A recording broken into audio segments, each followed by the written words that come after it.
ಅನಾಮಿಕ ವ್ಯಕ್ತಿಯಿಂದ big boss ಸ್ಪರ್ಧಿ ರಜತ್ಗೆ ಧಮಕಿಯನ್ನ ಹಾಕಲಾಗಿದೆ.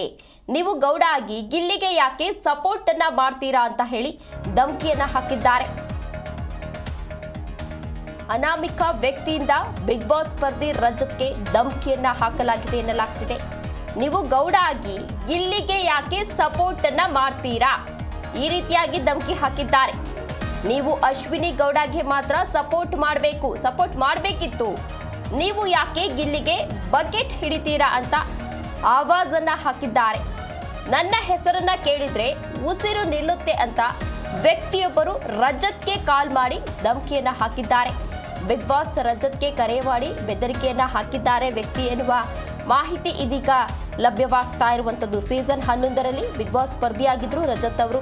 Season 12ರಲ್ಲಿ wild card ಎಂಟ್ರಿಯನ್ನ ಕೊಟ್ಟಿದ್ರು. ಬಿಗ್ ಬಾಸ್ ಸೀಸನ್ 12ಕ್ಕೆ ಚೈತ್ರ ಹಾಗೂ ರಜತ್ ಇಬ್ರು ಕೂಡ ವೈಲ್ಡ್ ಕಾರ್ಡ್ ಎಂಟ್ರಿಯನ್ನ ಕೊಟ್ಟಿದ್ರು. ಗಿಲ್ಲಿ ಜೊತೆ ಒಂದು ಒಳ್ಳೆ ಫ್ರೆಂಡ್ಶಿಪ್ ಇತ್ತು ರಜತ್ ಅವರಿಗೆ.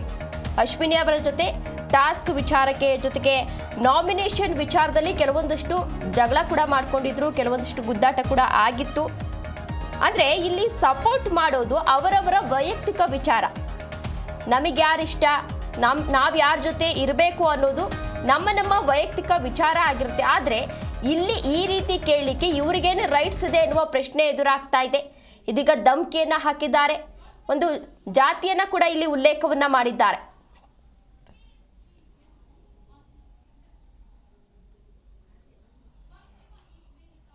ಎಸ್, ರಜತ್ ಜೊತೆ ಆ ಅನಾಮಿಕ ವ್ಯಕ್ತಿ ಕರೆ ಮಾಡಿ ಸಂಭಾಷಣೆಯ ಆಡಿಯೋ ಇದೀಗ ವೈರಲ್ ಆಗ್ತಾ ಇದೆ. ಏನ್ ಮಾತನಾಡಿದ್ದಾರೆ ಬನ್ನಿ ಕೇಳ್ಕೊಂಡ್ ಬರೋಣ. ನಾನೇ ಗೊತ್ತಿಲ್ಲ, ನನಗ್ ಫೋನ್ ಮಾಡಿದೀರಾ? ಏನ್ ಬೇಡ ರೇ ಗೊತ್ತಿಲ್ಲ, ನನಗ್ ಫೋನ್ ಮಾಡಿದೀರನ್ರಿ? ನಮ್ಮ ಅಶ್ವಿನಿ ಗೌಡ ಸಪೋರ್ಟ್ ಮಾಡ್ರಿ ನಮ್ ಗೌಡ್ರಿಗೆ. ನೀವ್ ಗೌಡ್ರ ಒಂದ್ ನಿಮಿಷ ಇರಿ ರೀ. ನೀವ್ ಅಶ್ವಿನಿ ಗೌಡ ಇದ್ರೆ ಹೋಗಿ ಅವಳಗ್ ಬಗ್ಗೆ ಹಿಡ್ಕೊಳ್ರಿ, ನನ್ಗೇನ್ ಮಾಡ್ತಾ ಇದೀರಾ ಫೋನ್ಗಳ್ನ? ನೀವ್ ಯಾಕ ಗಿಲ್ಲಿಗ್ ಬಕೆಟ್ ಹಿಡಿತಾ ಇದೀರಾ? ನೀವ್ ಯಾಕೆ ಬಕೆಟ್ ಹಿಡಿತೀರಾ? ಬಕೆಟ್ನ ಹೋಗ್ಬಿಟ್ಟು ಹೋಗ ಅವ್ರಿಗೆ ಹೇಳ್ಕೊಳ್ರಿ. ಕೆಡ್ತಾಗ ಮಾತಾಡ್ಬಾರ್ದು. ನಮ್ಮ ಅಶ್ವಿನಿ ಗೌಡ ಕೇಳ್ರಿ ರೀ, ನಮ್ಮ ಅಶ್ವಿನಿ ಗೌಡ ಕೇಳ್ರಿ ರೀ. ಹೇಳಿ ಹೇಳಿ ಹೇಳ್ರಿ, ನಿಮ್ ಹೆಸ್ರೇನ್ರಿ? ನನ್ನ ಹೆಸರ ನನ್ನ ಹೆಸರು ಕೇಳಿದ್ರೆ ಉಸುಲಿನ ತಗೋದು ಸರ್, ಬೇಡ. ಅಯ್ಯೋ ಉಸುರ್ ನಿಸ್ತಾರ ನೋಡಿ. ಅಜ್ಜತ್ ಅಂದ್ರೆ ಯಾರು? ನೀವೇ? ನಾನೇ. ಗೊತ್ತಿಲ್ಲ, ನನಗ್ ಫೋನ್ ಮಾಡಿದೀರಾ? ಏನ್ ಬೇಡ ರೇ ಗೊತ್ತಿಲ್ಲ, ನನಗ್ ಫೋನ್ ಮಾಡಿದೀರನ್ರಿ? ನಮ್ಮ ಅಶ್ವಿನಿ ಗೌಡ ಸಪೋರ್ಟ್ ಮಾಡ್ರಿ ನಮ್ ಗೌಡ್ರಿಗೆ. ನೀವ್ ಗೌಡ್ರ ಒಂದ್ ನಿಮಿಷ ಇರಿ ರೀ. ನೀವ್ ಅಶ್ವಿನಿ ಗೌಡ ಇದ್ರೆ ಹೋಗಿ ಅವಳಗ್ ಬಗ್ಗೆ ಹಿಡ್ಕೊಳ್ರಿ, ನನ್ಗೇನ್ ಮಾಡ್ತಾ ಇದೀರಾ ಫೋನ್ಗಳ್ನ? ನೀವ್ ಯಾಕ ಗಿಲ್ಲಿಗ್ ಬಕೆಟ್ ಹಿಡಿತಾ ಇದೀರಾ? ನೀವ್ ಯಾಕೆ ಬಕೆಟ್ ಹಿಡಿತೀರಾ? ಬಕೆಟ್ನ ಹೋಗ್ಬಿಟ್ಟು ಹೋಗ ಅವ್ರಿಗೆ ಹೇಳ್ಕೊಳ್ರಿ.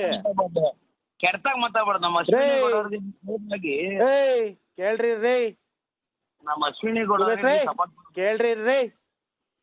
ಹೇಳಿ ಹೇಳಿ ಹೇಳ್ರಿ, ನಿಮ್ ಹೆಸ್ರೇನ್ರಿ? ನನ್ನ ಹೆಸರ ನನ್ನ ಹೆಸರು ಕೇಳಿದ್ರೆ ಉಸುಲಿನ ತಗೋದು ಸರ್, ಬೇಡ. ರಜತ್ ಹಾಗೂ ಅನಾಮಿಕ ವ್ಯಕ್ತಿ ನಡುವೆ ನಡೆದಿರುವಂತಹ ಸಂಭಾಷಣೆಯಾಗಿದೆ. ಬಿಗ್ ಬಾಸ್ ಸ್ಪರ್ಧಿ ರಜತ್ಗೆ ಧಮಕಿ ಹಾಕಿದ ವಿಚಾರಕ್ಕೆ ಸಂಬಂಧಪಟ್ಟಂತೆ ಜಿ ಕನ್ನಡ ನ್ಯೂಸ್ ಪ್ರತಿನಿಧಿ ಜೊತೆ ರಜತ್ ಮಾತನಾಡಿದ್ದಾರೆ. ಮೊನ್ನೆ ನನಗೆ ಅನಾಮಿಕ ವ್ಯಕ್ತಿಯಿಂದ ಕರೆ ಬಂದಿತ್ತು, ನಾನು ಕಾಲನ್ನ ರಿಸೀವ್ ಮಾಡಿದ್ದೆ. ಗಿಲ್ಲಿಗೆ ಯಾಕೆ ಸಪೋರ್ಟ್ ಮಾಡ್ತೀರಾ ಅಂತ ಕೇಳಿದ್ರು. ಈಗ ಕರೆ ಮಾಡಿದ್ರೆ ಯಾರೋ ಫೋನ್ ಮಾಡಿದ್ದಾರೆ ಅಂತ ಹೇಳ್ತಾ ಇದ್ದಾರೆ. ಅಂದ್ರೆ ನನ್ನ ಫೋನನ್ನ ತೆಗೆದುಕೊಂಡು ಬೇರೆ ಯಾರೋ ಕರೆ ಮಾಡಿದ್ದಾರೆ ಅಂತ ಹೇಳಲಾಗ್ತಾ ಇದೆ ಅಂತ ಹೇಳಿ ರಜತ್ ಅವರು ಜಿ ಕನ್ನಡ ನ್ಯೂಸ್ನ ಪ್ರತಿನಿಧಿ ಜೊತೆ ಮಾಹಿತಿಯನ್ನ ಹಂಚಿಕೊಂಡಿದ್ದಾರೆ. ಅಂದ್ರೆ ಏನೇನಾಯ್ತು, ಫೋನ್ ಸಂಭಾಷಣೆಯಲ್ಲಿ ಏನೇನಾಯ್ತು, ಯಾರು ಕರೆ ಮಾಡಿದ್ರು, ನಾನು ಮತ್ತೆ ಅವರಿಗೆ ರಿಟರ್ನ್ ಮಾಡಿದಂತಹ ಸಂದರ್ಭದಲ್ಲಿ ಅವರು ಯಾರೋ ನನ್ನ ಫೋನ್ನ ತಗೊಂಡು ಕರೆ ಮಾಡಿದ್ರು ಅಂತ ಹೇಳ್ತಾ ಇದ್ದಾರೆ. ನಾನೀಗಾಗಲೇ ಕಂಪ್ಲೇಂಟನ್ನು ಅಂದ್ರೆ ಪೊಲೀಸರ ಜೊತೆ ಈಗಾಗಲೇ ಮಾತುಕತೆಯನ್ನ ನಡೆಸಿದ್ದೇನೆ. ಪೊಲೀಸರು ಕೂಡ ಈ ವಿಚಾರಕ್ಕೆ ಸಂಬಂಧಪಟ್ಟಂತೆ ಕ್ರಮವನ್ನು ಕೈಗೊಳ್ತೀವಿ ಅಂತ ಹೇಳಿದ್ದಾರೆ ಅಂತ ಹೇಳಿ ರಜತ್ ಜಿ ಕನ್ನಡ ನ್ಯೂಸ್ ಜೊತೆ ಮಾತನಾಡಿದ್ದಾರೆ.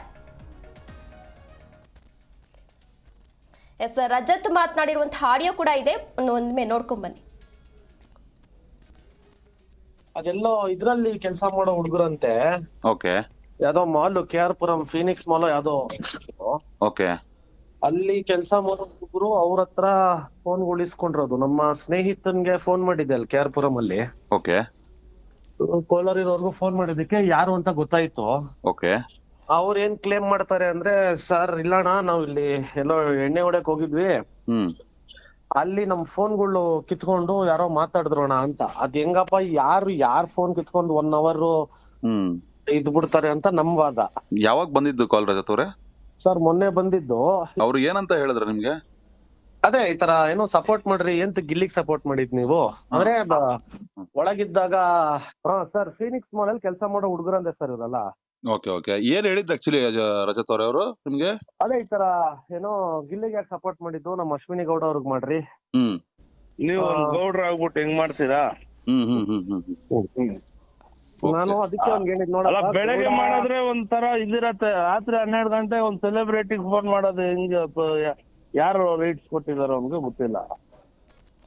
ಎಸ್, ಇದೇ ವಿಚಾರಕ್ಕೆ ಸಂಬಂಧಪಟ್ಟಂತೆ ಹೆಚ್ಚಿನ ಡೀಟೇಲ್ಸ್ ಅನ್ನ ನೀಡಲಿದ್ದಾರೆ ನಮ್ಮ ಪ್ರತಿನಿಧಿ ವಿಶ್ವನಾಥ್. ಎಸ್ ವಿಶ್ವನಾಥ್, ಏನಂತ ರಜತ್ಗೆ ಬೆದರಿಕೆ ಹಾಕಿದ್ರು, ಯಾರು ಬೆದರಿಕೆ ಹಾಕಿದ್ರು ಅನ್ನೋದು ಗೊತ್ತಾಯ್ತಾ? ರಜತ್ ಏನ್ ಹೇಳಿದ್ರು ಈ ವಿಚಾರವಾಗಿ? ತೇಜಸ್ವಿನಿ, ಬಿಗ್ ಬಾಸ್ ಏನು 12ನೇ ಸೀಸನ್ ವಿನ್ನರ್ ಗಿಲ್ಲಿಯಾಗಿ ಹೊರಹೊಮ್ಮಿದ್ದಾರೆ. ಅದೇ ರೀತಿಯಾಗಿ ಬೇರೆ ಬೇರೆ ಸ್ಪರ್ಧಿಗಳು ಕೂಡ ಮನೆಯಲ್ಲಿ ಇದ್ರು. ಅದರಲ್ಲೂ ಕೂಡ ದೊಡ್ಡ ಮಟ್ಟಕ್ಕೆ ಜಟಾಪಟಿಯಾಗಿದ್ದು ಬಿಗ್ ಬಾಸ್ ಮನೆಯಲ್ಲಿ ಅಶ್ವಿನಿ ಗೌಡ ಮತ್ತು ಗಿಲ್ಲಿ ನಡುವೆ. ಈಗಾಗಲೇ ಗಿಲ್ಲಿ ಗೆದ್ದಿದ್ದಾರೆ ಮತ್ತು ಸಾಕಷ್ಟು ಅಭಿಮಾನಿಗಳು ಕೂಡ ಗಿಲ್ಲಿ ಹುಟ್ಕೊಂಡಿದ್ದಾರೆ. ಅದೇ ರೀತಿಯಾಗಿ ಅಶ್ವಿನಿ ಗೌಡ ಪರವಾಗೂ ಕೂಡ ಸಾಕಷ್ಟು ಜನ ಬ್ಯಾಟ್ ಬೀಸಿದ್ರು. ಮತ್ತು ಈ ಒಂದು ಸೀಸನ್ ಅಲ್ಲೂ ಕೂಡ ರಜತ್ ಏನಿದ್ದಾರೆ ಅವರು ಈ ಸೀಸನ್ ನಲ್ಲಿ ಗೆಸ್ಟ್ ರೀತಿಯಲ್ಲಿ ಸ್ಪರ್ಧಿಗಳ ಜೊತೆ ಹೋಗಿ ಇದ್ರು ಮತ್ತು ಅವರು ಕೂಡ ಗಿಲ್ಲಿಯ ಜೊತೆ ಸಾಕಷ್ಟು ವಾಗ್ವಾದವನ್ನು ಕೂಡ ಮಾಡ್ಕೊಂಡ್ರು ಅದು ಆಟದ ಸಮಯದಲ್ಲಿ. ಅದಾದ್ಮೇಲೆ ಅವರಿಬ್ಬರ ಮಧ್ಯೆ ಒಳ್ಳೆಯ ಬಾಂಧವ್ಯ ಕೂಡ ಇತ್ತು. ಇನ್ನು ಬಿಗ್ ಬಾಸ್ ನಿಂದ ಹೊರಗಡೆ ಬಂದ ಮೇಲೆ ಗಿಲ್ಲಿ ಪರವಾಗಿ ಸಾಕಷ್ಟು ಮಾತನಾಡಿದ್ರು. ನನ್ನ ತಮ್ಮ ನಾನು ಅವನಿಗೆ ಸಪೋರ್ಟ್ ಮಾಡ್ತೇನೆ ಅಂತ ರಜತ್ ಅವರು. ಈಗ ಅದಾದ್ಮೇಲೆ ಸಾಕಷ್ಟು ಸೋಷಿಯಲ್ ಮೀಡಿಯಾದಲ್ಲೂ ಕೂಡ ವೈರಲ್ ಆಗಿತ್ತು. ಈ ಒಂದು ದೊಡ್ಡ ಮಟ್ಟದ ಚರ್ಚೆಗಳು ಕೂಡ ನಡೆದಿದ್ವು. ಸದ್ಯಕ್ಕೆ ಗಿಲ್ಲಿ ಗೆದ್ದು ಬಂದಾದ್ಮೇಲೆ ಅಶ್ವಿನಿ ಗೌಡ ಸಹ ಮಾಧ್ಯಮಗಳ ಮುಂದೆ ಅಸಮಾಧಾನವನ್ನ ಹೊರ ಹಾಕಿದ್ರು. ಸಾಕಷ್ಟು ರೀತಿಯಲ್ಲಿ ನಾನ್ ಗೆಲ್ಬೇಕಾಗಿತ್ತು, ಆದ್ರೆ ಗಿಲ್ಲಿ ಸರಿಯಾದಂತ ರೀತಿಯಲ್ಲಿ ಅಂದ್ರೆ ಬೇರೆಯವ್ರ ಕಾಲು ಎಳೆಯುವಂತದ್ದು, ಬಡವನ ಮುಖವಾಡ ಹಾಕೊಂಡು ಗೆದ್ದಿದ್ದಾನೆ ಅನ್ನೋ ಒಂದು ಆಂಗಲ್ ಕೂಡ ಸ್ಟೇಟ್ಮೆಂಟ್ ಅನ್ನು ಕೊಟ್ಟಿದ್ರು. ಅದಾದ್ಮೇಲೆ ಪರ ವಿರೋಧ ಚರ್ಚೆಗಳು ಕೂಡ ಆಗಿತ್ತು. ಆದ್ರೆ ಮೊನ್ನೆ ರಜತ್ಗೆ ಒಬ್ಬ ಅನಾಮಧೇಯ ವ್ಯಕ್ತಿ ಕರೆ ಮಾಡ್ತಾನೆ. ಕರೆ ಮಾಡಿ ಒಂದು ಜಾತಿಯನ್ನು ಕೂಡ ಇಲ್ಲಿ ತಂದಿರುವಂತದ್ದು. ನೀನು ಗೌಡ ಆಗಿರೋದ್ರಿಂದ ಗೌಡರಿಗೆ ಸಪೋರ್ಟ್ ಮಾಡಿ, ಯಾಕೆ ಗಿಲ್ಲಿಗೆ ಸಪೋರ್ಟ್ ಮಾಡ್ತೀರಾ ಅನ್ನೋ ಒಂದು ಆಂಗಲ್ ನಲ್ಲಿ ಮತ್ತು ನೀವ್ ಯಾರು ಅಂತ ಕೂಡ ರಜತ್ ಕೇಳಿದ್ದಾರೆ. ಆ ಸಂದರ್ಭದಲ್ಲಿ ರಜತ್ ಕೇಳಿದಂತ ಸಂದರ್ಭದಲ್ಲಿ ನನ್ನ ಹೆಸರು ಕೇಳಿದ್ರೆ ನಿಮ್ದು ಉಸಿರು ನಿಂತು ಹೋಗುತ್ತೆ ಅನ್ನೋ ಒಂದು ಆಂಗಲ್ ನಲ್ಲೂ ಕೂಡ ಆತ ಮಾತನಾಡಿರುವಂತದ್ದು. ಅದಾದ್ಮೇಲೆ ಕಾಲ್ ಕೂಡ ಡಿಸ್ಕನೆಕ್ಟ್ ಆಗತ್ತೆ ಮತ್ತು ಇವತ್ತು ಕೆಲ ನಿಮಿಷಗಳ ಹಿಂದೆ ಜೀಕರಣ ನ್ಯೂಸ್ ಜೊತೆ ಅಂದ್ರೆ ಸ್ವತಃ ನಾನೇ ರಜತ್ ಅವ್ರನ್ನ ಸಂಪರ್ಕಿಸಿದಂತಹ ಸಂದರ್ಭದಲ್ಲಿ ರಜತ್ ಹೇಳುವಂತದ್ದು, ಯಾರೋ ನನ್ನ ಈ ನಂಬರ್ಗೆ ರಿಟರ್ನ್ ಕಾಲ್ ಮಾಡಿದಂತಹ ಸಂದರ್ಭದಲ್ಲಿ ರಜತ್ಗೆ ಹೇಳ್ತಾರಂತೆ ಅವರು, ಯಾರೋ ನನ್ನ ಮೊಬೈಲ್ ನನ್ನ ತೆಗೆದುಕೊಂಡು ಕಾಲ್ ಮಾಡಿರೋ ಸರ್, ನಾನ್ ಕಾಲ್ ಮಾಡಿಲ್ಲ ಅನ್ನೋ ನಂಗಲ್ಲೂ ಕೂಡ ಹೇಳಿದಾರಂತೆ. ಮತ್ತು ರಜತ್ ಹೇಳುವಂತದ್ದು, ಯಾರೋ ನಂಬರ್ ಇಂದ ಕಾಲ್ ಮಾಡೋದಕ್ಕಾಗೋದಿಲ್ಲ, ಯಾರೋ ಬೇಕಂತಾನೆ ಮಾಡಿದ್ದಾರೆ. ನಾನು ಈ ಬಗ್ಗೆ ಪೊಲೀಸರ ಜೊತೆನೂ ಕೂಡ ಚರ್ಚೆಯನ್ನ ಮಾಡಿದ್ದೇನೆ. ಮುಂದಿನ ದಿನಮಾನಗಳಲ್ಲಿ ನಾನು ಪೊಲೀಸರ ಜೊತೆ ಚರ್ಚೆ ಮಾಡಿ ಪ್ರಕರಣ ದಾಖಲಿಸಬೇಕಾ ಬೇಡವಾ ಅಂತ ಕೂಡ ಡಿಸೈಡ್ ಮಾಡ್ತೇನೆ ಅನ್ನೋ ಒಂದು ಆಂಗಲ್ ನನಗೆ ಪ್ರತಿಕ್ರಿಯೆಯನ್ನು ಕೊಟ್ಟಿರುವಂತದ್ದು. ಒಟ್ಟಾರೆಯಾಗಿ ಬಿಗ್ ಬಾಸ್ ಮುಗಿದ ಮೇಲೂ ಕೂಡ ಈ ರೀತಿಯಾದ ಜಟಾಪಟಿ ನಡೀತಾ ಇರುವಂತದ್ದು ನಿಜವಾಗ್ಲೂ ಕೂಡ ಆಶ್ಚರ್ಯಕರ. ಸದ್ಯಕ್ಕೆ ಗಿಲ್ಲಿ ಫ್ಯಾನ್ ಬೇಸ್ ಕೂಡ ಜಾಸ್ತಿ ಆಗಿದೆ. ಮತ್ತೊಂದ್ ಕಡೆ ಅಶ್ವಿನಿ ಗೌಡ ಕೂಡ ಅವರ ಮಾತುಗಳಿಂದಲೇ ಕಾಲೆಳೆಯುವಂತ ಕೆಲಸವನ್ನ ಮಾಡ್ತಾ ಇದ್ದಾರೆ. ಇದೆಲ್ಲದರ ನಡುವೆ ರಜತ್ಗೆ ಈ ರೀತಿಯಾಗಿ ಬೆದರಿಕೆ ಹಾಕುವಂತದ್ದು, ಫೋನ್ ಕರೆ ಮಾಡುವಂತದನ್ನ ಅಶ್ವಿನಿ ಗೌಡ ಹೆಸರು ಹೇಳ್ಕೊಂಡು ಮಾಡ್ತಾ ಇದ್ದಾನೆ. ನಿಜವಾಗ್ಲೂ ಕೂಡ ಇದು ಮುಂದಿನ ದಿನಮಾನಗಳಲ್ಲಿ ದೊಡ್ಡ ಮಟ್ಟಕ್ಕೆ ತಲುಪುವಂತ ಸಾಧ್ಯತೆ ಕೂಡ ಇದೆ. ಹೀಗಾಗಿ ರಜತ್ ಏನಾದ್ರು ಪೊಲೀಸ್ ಕಂಪ್ಲೇಂಟ್ ಕೊಡ್ತಾರ ಮತ್ತು ಈ ಅನಾಮಧೇಯ ವ್ಯಕ್ತಿ ಯಾರು ಕರೆ ಮಾಡಿ ಆವಾಜ್ ಹಾಕಿದಾನಲ್ಲ ಆತನ ವಿರುದ್ಧ ಕ್ರಮ ಆಗುತ್ತೆ ಅಂತ ಕಾದು ನೋಡ್ಬೇಕಾಗಿದೆ. ಓಕೆ, ಧನ್ಯವಾದ ವಿಶ್ವನಾಥ್ ತಮ್ಮೆಲ್ಲ ಡೀಟೇಲ್ಸ್ಗಾಗಿ.